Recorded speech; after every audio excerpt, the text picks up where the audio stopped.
Hello दोस्तों, जय गुरुदेव। मेरे चैनल सिद्ध सावर मंत्र में आपका दोबारा से हार्दिक स्वागत है। और दोस्तों, आज मैं आपके सामने लेकर के आया हूँ एक ऐसी ही अप्सरा का जिसका नाम है सौंदर्यतमा अप्सरा, जिसकी मैं आपको ना पूर्ण विधि बताऊंगा। ऐसा होता है कि कुछ अप्सराओं की जो साधना है वो पूर्ण विधि के द्वारा ही की जाती है, और कुछ अप्सराओं की साधना में आपको जैसे कि अंग पूजन वगैरह, करान्यास, विन्यायोग, ये सब करना पड़ता है। जैसे कि एक रंभा अप्सरा की साधना है उसमें भी करना पड़ता है, और ये जो सौंदर्यतमा अप्सरा की साधना है इसमें भी आपको करना पड़ेगा। वैसे तो मेन रूप से तो मतलब दो ही ऐसी साधनाएं हैं जिसमें आपको ये सब करना पड़ता है।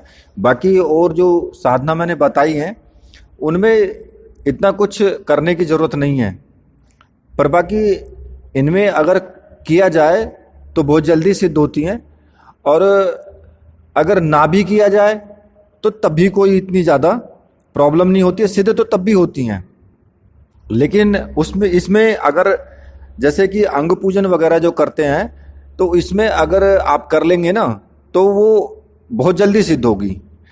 तो इस ही साधना के विषय में मैं पूर्ण रूप से मैं आज आपको बता रहा हूँ। और देखिए, साधना बताने से पहले मैं अपने सभी जो व्यूअर्स हैं उनसे मैं प्रार्थना करूंगा कि जो भी मेरे चैनल पर नए हैं, जो वीडियो को देख रहे हैं, वो चैनल को सब्सक्राइब कर लें और साथ में ही बेल के बटन को भी प्रेस कर दें, ताकि आपको जो भी मैं लेटेस्ट वीडियो डालूं उसका नोटिफिकेशन आपको मिल जाए और आप उस वीडियो को देख पाएँ। और अगर वीडियो आपको अच्छी लगती है तो लास्ट में आप वीडियो को लाइक भी ज़रूर करना, और अगर आपको कुछ पूछना है तो आप कमेंट में मुझसे पूछ सकते हो। और नीचे मैंने डिस्क्रिप्शन में लिंक दिया है कि टेलीग्राम का लिंक है, तो आप उस ग्रुप में ज्वाइन हो सकते हो। वहाँ पर आप अपनी समस्या कोई भी रख सकते हो। अगर आपको गुरु दीक्षा लेनी है तो वहाँ मैं आपको बता दूंगा कि आपको कहाँ से लेनी है, और मुझसे आप पर्सनली भी वहाँ पर मैसेज कर सकते हो। और दूसरा, मैं आपसे ये कहूँगा कि जो भी भाई वीडियो को देख रहे हैं वो वीडियो को पूरी देखें, स्किप करके ना देखें, क्योंकि अगर आपने स्किप करके वीडियो देखी तो आपको कुछ भी पता नहीं लग पाएगा कि उसमें मैंने क्या आपको बता दिया, और क्या इस साधना में जो महत्वपूर्ण बातें हैं क्या रखनी है, क्या इसमें आपको करना है, तो वो सब कुछ आप ना पूर्ण रूप से मतलब नहीं जान पाओगे। तो ये साधना जो है बहुत ही अच्छी साधना है, और ये बहुत ही दुर्लभ और गोपनीय रही है जो मैं आपको लिए सामने लेकर के आया हूँ आज। और गुरुदेव की आज्ञा है तभी मैं आपके सामने लेकर के आया हूँ, ये भी निश्चित ही है। तो ये जो प्रयोग है, वैसे तो ये प्रयोग केवल 5 दिन का है, 5 दिन की साधना है, लेकिन 5 दिन की साधना में आपको बहुत कड़ी मेहनत करनी पड़ेगी, क्योंकि इसमें फिर आपको जाप जो है 51 माला या फिर 101 माला का करना होगा अगर आप 5 दिन की करते हो। और अगर आप इसको थोड़ा दिन अगर आप बढ़ा लेंगे तो आपको जो है जो माला है वो आप कम कर सकते हो। फिर उसमें मान लिया कि आप अगर 21 माला का जाप अगर डेली करते हो तो फिर आपको जो है ये 11 दिन की करनी पड़ेगी। और अगर आप कुछ ज़्यादा ही विशिष्ट साधना चाहते हो तो 11 दिन की बजाय फिर आप इसको ना 21 दिन कर लेना। तो इसमें टाइम फिर बढ़ाना पड़ेगा आपको अगर आप माला कम करते हो तो, क्योंकि कई लोगों को समस्या होती है कि वो ज़्यादा देर बैठ नहीं पाते। भाई वो 1 घंटे बैठ सकते हैं, 1 घंटे बैठ सकते हैं या 2 घंटे बैठ सकते हैं, इससे ज़्यादा नहीं बैठ सकते एक आसन पर। तो उस स्थिति में आप समय बढ़ा लें और फिर माला कम कर लें, तो तब भी वही बात है। नंबर 1, रात्रि को योगी साधना, और दिन में किसी भी प्रकार की जैसे नौकरी है या कोई व्यापार कर सकता है तो वो कर सकता है, कोई दिक्कत नहीं है उसमें। लेकिन जो सौंदर्यतमा अप्सरा है उसके बारे में चिंतन जरूर रखना चाहिए, मन के अंदर चिंतन जरूर रखेंगे। दूसरा, एक चीज इसमें और ध्यान रखनी है कि अगर आप कठिन साधना करते हो तो नॉर्मल सी बात है कि देवी या देवता को जरूर आना पड़ता है, वो जल्दी मतलब प्रसन्न होते हैं। इसमें वैसे तो ये है कि आपको जो है जैसे बादाम का हलवा खाना है और पहले दिन आप उसमें 5 कौर लेंगे बस, दूसरे दिन 10 कौर, तीसरे दिन 15, चौथे दिन फिर 10 कौर लेंगे और 5वें दिन फिर केवल 5 ही कौर आप लेंगे, उसके अलावा कुछ भी खाना पीना नहीं है। लेकिन ये बहुत कठिन हो जाएगी। जो लोग ऐसा कर सकते हैं वो तो कर लें, बाकी जो नहीं कर पाए ऐसा, तो मैं उन्हें सलाह नहीं दूंगा कि वो 5 दिन तक ऐसे करें, क्योंकि बहुत कठिन हो जाएगी, नहीं कर पाएगा कोई जल्दी से। तो इसलिए आप लोग एक समय भोजन करें, जो मेरा मानना है उसमें आप एक समय भोजन कर सकते हैं। और जब भी आप साधना करें तो उसमें जो है सिगरेट वगैरह या फिर शराब वगैरह, इस ये मतलब इस चीज के जो मतलब आप ना खाएं पिएं, ऐसी चीजें।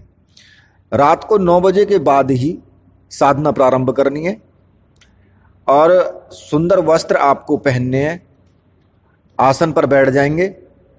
अब उसमें ऐसा कुछ नहीं है कि आपको जो है धोती कुर्ता पैंट शर्ट या फिर साड़ी या जो भी है, जो भी आपको अच्छा लगे वो आप पहन सकते हो। कपड़ों पर इत्र लगाएं या फिर कोई भी सुगंधित चीज लगा सकते हैं। गुलाब के पुष्प आप पास में रख सकते हैं या फिर माला भी धारण कर सकते हैं उसमें। और सामने आपको रखना है सौंदर्यतम अप्सरा यंत्र और एक उसका चित्र, जो आपको सामने रखना है। सबसे पहले आप क्या करेंगे, यंत्र को गुलाब जल से स्नान करवाएं और गुलाब का ही उस पर इत्र लगाएं। नीचे जो है गुलाब की या मतलब पंखड़ियां जो हैं उनको बिछा करके और उस पर यंत्र को जो है स्थापित कर दें। सामने उसके ना घी के दीपक लगाने हैं आपको, 5 दीपक लगाने हैं घी के, और शुद्ध घृत के होने चाहिए और 5 दीपक मिट्टी के होने चाहिए वो। और उसके बाद आपको जो है माला का आपको जाप करना है। और इसमें ना एक चीज और आपको ध्यान रखनी है कि आप जब सोएंगे तो उसी जगह आपको सोना है। बिस्तर नीचे जमीन पर लगाएंगे, गद्दा सुसज्जित ढंग से, जो कि मतलब साफ शुद्ध हो, और वहीं पर आपको सोना है। मतलब अच्छे आपको वस्त्र धारण करने हैं, ये भी इसमें है। और जो सौंदर्यतम अप्सरा जो माला है उसको अपने गले में ही धारण कर लेना है। मतलब जाप करने के बाद उसको आप अपने गले में धारण करेंगे। और अगर आप मान लिया जैसे कि पेशाब करने जाते हो या लैट्रिन करने जाते हो तो फिर आप माला को उतार के और वहीं पे रख दें। उसके बाद स्नान वगैरह करके और फिर माला को धारण कर लें। और अप्सरा का चिंतन आपको जरूर रखना है। जब आपको ना 5वीं रात्रि या फिर आप जितने दिन का आपने संकल्प लिया है, मान लिया आप 11 दिन कर रहे हो, 21 दिन कर रहे हो, तो लास्ट वाले दिन आपको क्या करना है कि जो इत्र जो है वो कमरे में छिड़कना है, आसन पर भी छिड़कना है थोड़ा सा, और 2 माला गुलाब की आपको ला करके रखनी है अपने पास में। और आपको एक चीज और करनी है, जब भी आप साधना करें तो आप भोग जरूर लगाएं। भोग में मिठाई, खीर, पूड़ी, ये सब जो व्यंजन हैं अच्छे वो लगा सकते हैं। और वो सब आप सुबह को जो है या तो तुम खुद खा लो या फिर बच्चों में वितरित कर दो, कोई दिक्कत नहीं है उसकी। और अगर जैसे कि साधना तुमने समाप्त कर ली, आप लेट गए सोने के लिए, बिस्तर पर लेट गए, तो तुम अगर घुंघरुओं की आवाज आए या अप्सरा पास में खड़ी दिखाई दे या बैठ जाए, तो एक चीज मैं आपको बताऊं, उतावलेपन की कोई जरूरत नहीं है, बिल्कुल भी उतावलेपन की जरूरत नहीं है। या मंत्र जाप तुम कर रहे हो, उस समय अगर ऐसा हो तो फिर आप उतावलापन उसमें ना करें। आप अपनी जितनी भी माला का आपने संकल्प लिया है ना, वो पूरा जब कर लें उसके बाद ही उससे वार्तालाप करें कुछ भी। और जो भी अप्सरा तुमसे प्रश्न करें उसका आपको जो है मधुरता से उसका जवाब देना है।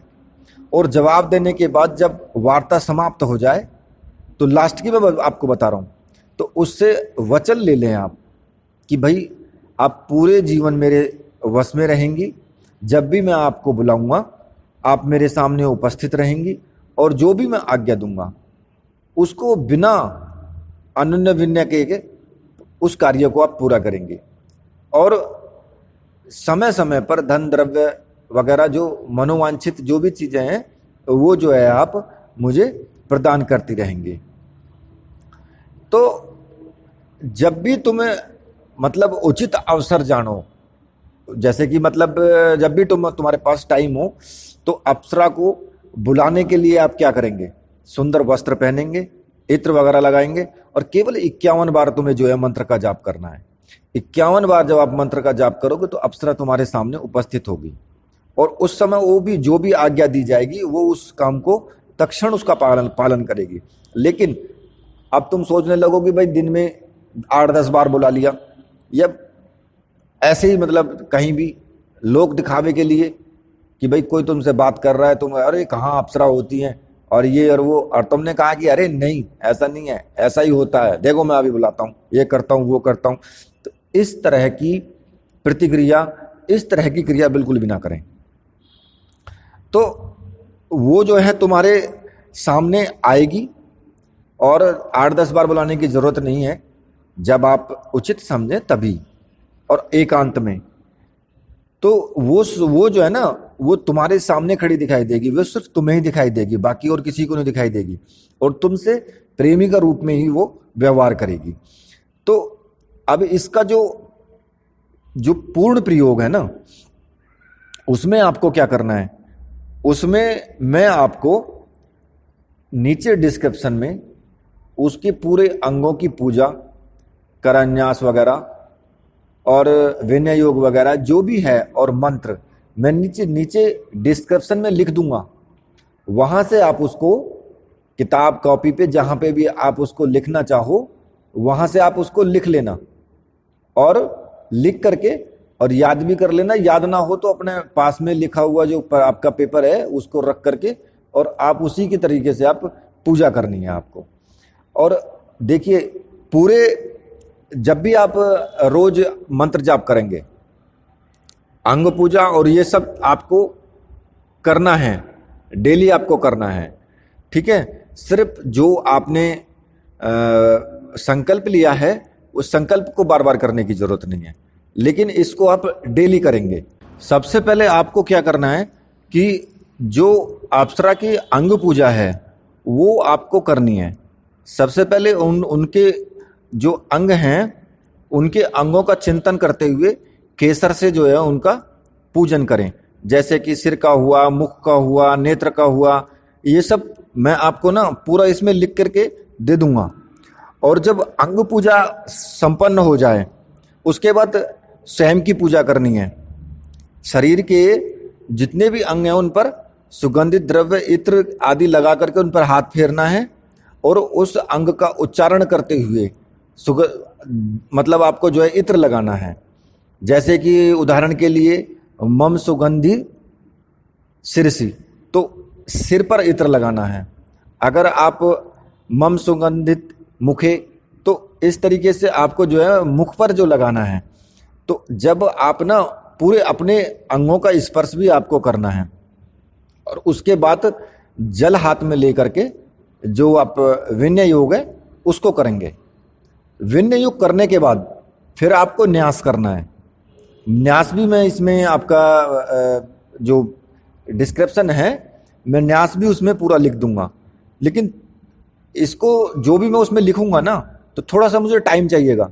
ऐसा नहीं कि मैं अभी वीडियो अपलोड करूंगा तो तुरंत ही सारा कुछ लिख दूंगा, उसके 1 घंटे के अंदर अंदर इसमें आपको नजर आ जाएगा सब कुछ। और फिर उसके बाद करन्यास करना है। करन्यास के बाद आप ध्यान करेंगे और सौंदर्यतमा अप्सरा का, और ध्यान करने के बाद फिर आपको जो है मंत्र जाप करना है। मंत्र मैं आपको इसमें बता दे रहा हूं, एक बार बोल के डिस्क्रिप्शन में भी मैं लिख दूंगा। तो मंत्र इस प्रकार से है, ओम आलिंगन रति प्रियाय सौंदर्यतमा अप्सरा आगच्छ स्त्रिये नमः। मंत्र सरल है। और देखिए, मैं आपको एक चीज और बता देता हूं, ये साधना बहुत ही गोपनीय साधना है। मेरे विचार से YouTube पर बहुत कम है, और जितना आप इसमें मंत्र का जाप ज़्यादा से ज़्यादा करेंगे उतना ही आपको फल ज़्यादा से ज़्यादा आपको मिलेगा। देखिए, मैं बताऊं आपको, इसमें मंत्र जप के बाद में वस्त्र जो धारण करे या फिर बिछाए वो सुंदर होने चाहिए, और वहीं पर आपको सोना है। ये एकदम अद्भुत और आश्चर्यजनक प्रयोग है, लेकिन आपको जो है ना पूर्ण श्रद्धा और पूर्ण नियम के साथ में इस प्रयोग को करना है, तभी आपको सफलता मिलेगी। और देखिए, साधना कोई भी हो उसमें आपको पूर्ण मनोयोग होना बहुत जरूरी है। और इससे पहले साधना में सफलता मिले, उससे पहले आप गुरु मंत्र का जरूर आप जाप करें, और गुरु मंत्र का जाप करने के बाद उसके बाद साधना करें संपूर्ण। ये साधना बहुत ही अच्छी साधना है। इस साधना में मैं आपको बताऊं तो काफ़ी ज़्यादा आपको जो है सफलता मिलने के चांस हैं। जिन्होंने जो है शिव साधना की है, कुछ दिन ओम नमः शिवाय का जाप किया है, श्रावण का महीना चल रहा है, और उसका भी आप जाप कर सकते हैं इससे पहले। क्योंकि देखिए, मैं आपको बताऊं, भगवान शिव से ही सब संचालित हैं। अप्सराएं हैं, यक्षिणियां हैं, गंधर्व हैं, किन्नर हैं। तो विशेष जाति जितनी भी ये सब देव वर्ग में आती है ना, ये सब भगवान शिव शंकर की से ही संचालित हैं। तो अगर आप शिव की पूजा करते हैं तो बहुत ज़्यादा आपको इस साधना में सफलता मिलेगी। और मैं इनके बारे में ना, अप्सराओं के बारे में, किन्नरों के बारे में, जो किन्नरी होती हैं वो, और यक्षिणियाँ, गंधर्व, मैं कुछ साधनाएं बाद में मैं डालूंगा उनके भी विषय में। और बहुत ही सरल साधनाएं हैं, वो सब इन्हीं की तरह सुंदर सुसज्जित रूप में ही प्रदर्शित होती हैं। जो भी आएंगी सब अप्सराओं की तरह सुंदर सुसज्जित होकर ही आएंगी। और कुछ साधनाएं तीक्ष्ण होती हैं, कुछ साधनाएं सौम्य होती हैं। तो मैं अक्सर यहाँ पर जितनी भी मैं साधनाएं डाल रहा हूँ, मैं सब सौम्य साधनाएं ही डालूंगा, क्योंकि तीक्ष्ण साधनाएं ज़्यादा तीक्ष्ण होती हैं। तो उसमें जो अगर मान लिया आप थोड़ी बहुत भी गलती कर देते हैं ना, तो उसमें जो है आपके अनिष्ट की संभावना कुछ ज़्यादा ही रहती है। तो इसलिए मैं उन साधनाओं को कह करके डालूंगा कि जिन साधनाओं में जो तीक्ष्ण साधनाएं अनिष्ट की संभावना ज़्यादा है, तो मैं उनमें आपको पहले बता दूंगा मैं आपको। तो इसलिए वीडियो को पूरी देखें। वीडियो अच्छी लगी है तो वीडियो को लाइक ज़रूर करें और सब्सक्राइब ज़रूर करें चैनल को। लास्ट में मैं फिर वही कहूँगा कि बोलिए मेरे साथ, जय हो वीर बजरंगबली हनुमान जी महाराज की जय। जय हो मेरे